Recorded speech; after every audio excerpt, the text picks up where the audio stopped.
guys, welcome back to my channel. So today's video is going to be my July favorites, and I'm just going to share with you what I pretty much used a lot throughout the month of July. Not particularly only makeup, because I really don't use that much makeup in the summer.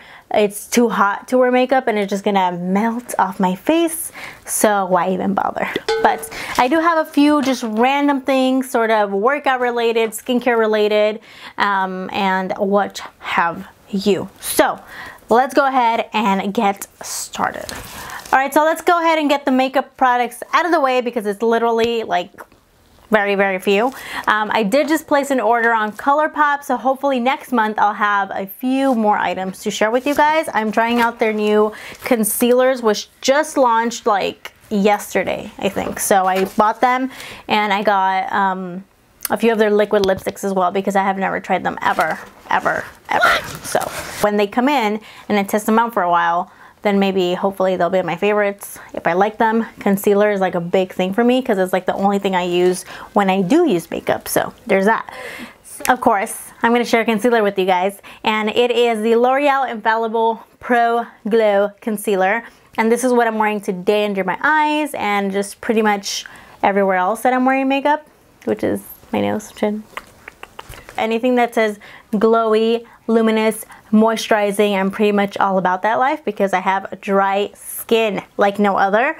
So of course I need to plump my skin back up with some moisture. This concealer turned out to be a really good concealer for me this month, because as I have mentioned so many times on Snapchat, which I'm sure everybody's tired of me talking about it, I have had some issues with my skin that have now been pretty much resolved. Obviously I still get like flare-ups of mysterious bumpy texture, whatever the hell that is, but with this concealer I could put it under my eyes. It's moisturizing, it doesn't emphasize the texture too much, and it's not like super glowy like the IT Cosmetics Bye Bye Under Eye.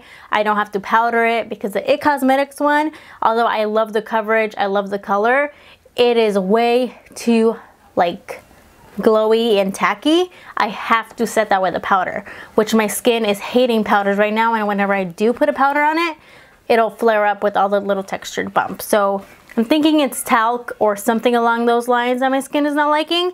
But this concealer, I don't have to set it, which is fine. Obviously, yes, it is going to crease throughout the day because it is under my eyes, but it's pretty thin formula, and I have dry skin, so it's not going to like disappear by the end of the day or anything. So I feel like it has medium coverage, but it is buildable, so I like that. My next item is, I use them in every single tutorial. They're the Jordana lip liners in the colors Rock and Rose or Tawny. I'm always using one of these two colors. Rock and Rose is a little bit more brown, Tawny is a little bit more pinky mauve, so these are my go-to lip pencils, and they're really inexpensive. You can get them at Walgreens, so they're drugstore priced, and they're also really comfortable to wear. I even use them as lipstick sometimes, so I'll just fill in my lips with these and wear them throughout the day. So these lip liners, there's really like, you can't go wrong with these two. And then finally, the last makeup item is a sort of rediscovered favorite, and this is the RCMA Cream Contour Palette, and I kind of was reminded of this by all the like Kim Kardashian West contour kit reviews that are going on YouTube right now, and I was like, I haven't tried cream contouring in a minute here, so I pulled this out, used it again, and of course I'm in love with it once again. So I've used it quite a bit before, as you can tell by the empty pan in the middle, but what I love about it is that the cream contours are super blendable, and they are a cool toned contours, so they're going to more naturally mimic the natural shadows that are created on our face and the hollows of our cheeks and what have you.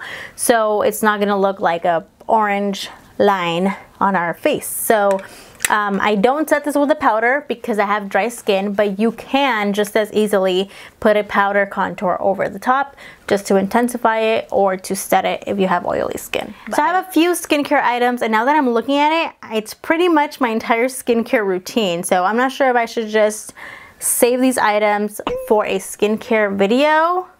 I think I will.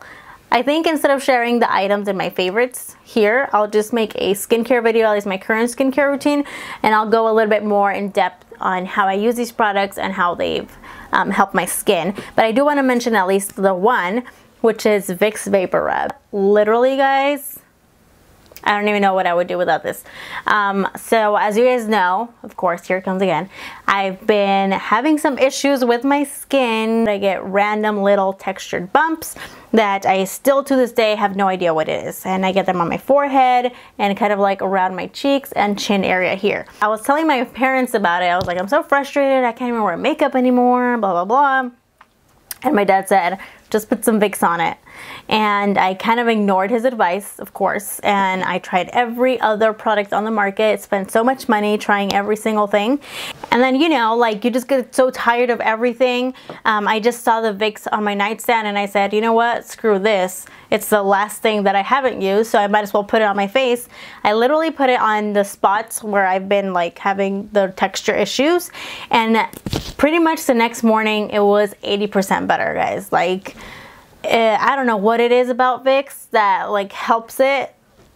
I don't put it on every day, but when I see like a flare up coming up, or even if I just break out, I'll just put a little bit of Vicks on the spot and it'll be better like in 2 days. So I don't know what it is that's in this that works. I don't know if it's gonna work for everybody, and I don't know if it's even good to be putting on your skin. But all I know is that I had a whole bunch of bumpy texture on my skin and now it's getting so much better. So definitely one of my favorites this month. All right, so I also have a few like lifestyle sort of items to show you guys, I guess. So if you guys follow me on Snapchat, you guys know that working out is pretty much a big part of my life and of my day.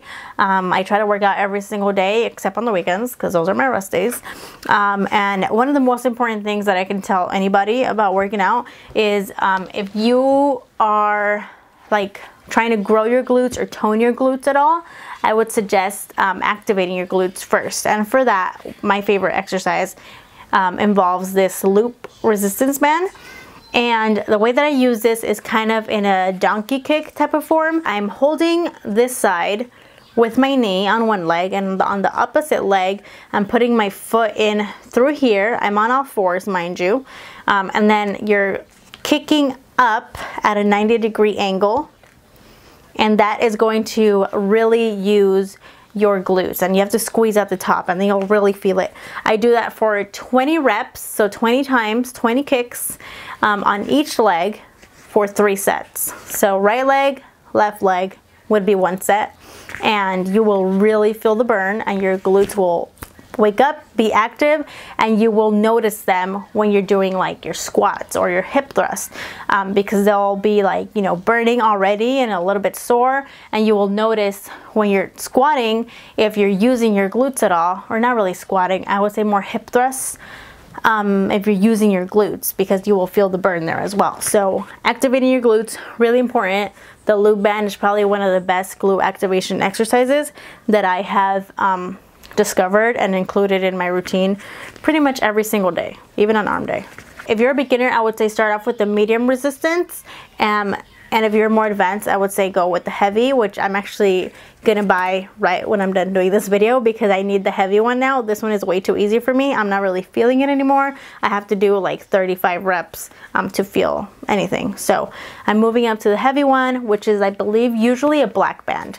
But I will link it down below as well, along with the medium resistance. I literally forced my sister to do this because I went over and I had my gym bag with me and I took it out and she was gonna start working out. I was like, no. Before you even start, you have to do these. So I forced her to do it, and by like the 10th rep, her bum was like on fire. She was like, why? It hurts so much. But the next day, she ordered one on Amazon. So, you know, all I'm saying is I'm not gonna recommend things to you guys that I wouldn't also recommend to my family. So there's that. And the last item is a meal prep container, and these are from Amazon. They're the bento meal prep 1 compartment containers. I like the ones that are just 1 big compartment because I like to mix my foods together, like my side, my protein, my carb, whatever. I don't like the ones that are like individual compartments, but they do have those as well. These were $11 for a pack of 15. A lot of the reviews on Amazon were saying that these were like so cheap and flimsy, and I'm just like, I mean, yeah, but you're the one on here buying 15 containers for $11. Like, I'm not gonna expect, personally, if I'm paying that much for something, I'm not gonna expect top-notch quality. You know what I mean? I think for the price, these are exactly what I wanted, you know? So they have a lid. They slide into my fridge easily. They don't take up a ton of space. They stack nicely on top of each other. They don't leak, at least not in my experience yet. They haven't cracked on me, and I've washed these a ton of times. I've used these a lot.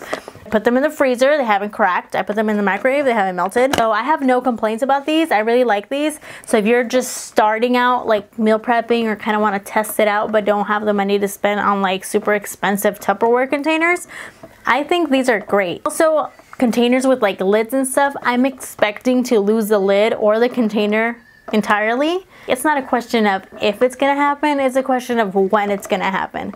So I don't want to keep repurchasing really expensive containers. So I'm just cheap that way, you guys. I'm a little frugal. So I happen to really like these. Obviously, you get what you pay for, and this is exactly what I wanted for what I wanted to pay. Alright guys, so that's it for this video. I hope you guys enjoyed it. I had fun sharing with you guys the items that I used the most this month, and I really didn't have any fails, at least not that I brought up with me. Next month, like I said, hopefully I'll have a few more beauty products to share with you guys, and maybe even a few fails. So until next time, remember that wherever you go and whatever you do, always leave your mark.